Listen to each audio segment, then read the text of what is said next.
5 তারিখের পর পত্রিকায় লিখেছেন, সোশ্যাল মিডিয়াতে অনেকভাবে এসেছে। কারণ নাম না বলেই বলছি, অনেকে কিন্তু খুব লোভে পড়ে গেছে। এত লোভ লালসা রেখে আপনি যদি মনে করেন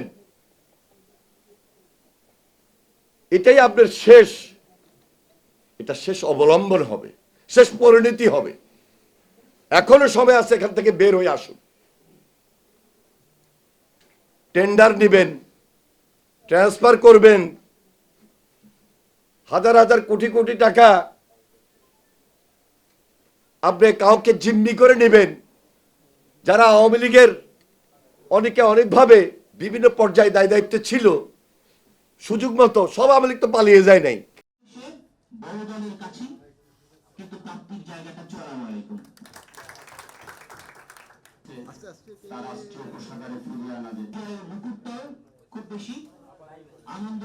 নাগরিক হিসাবে তাদেরকে নিশ্চিত করা যেত।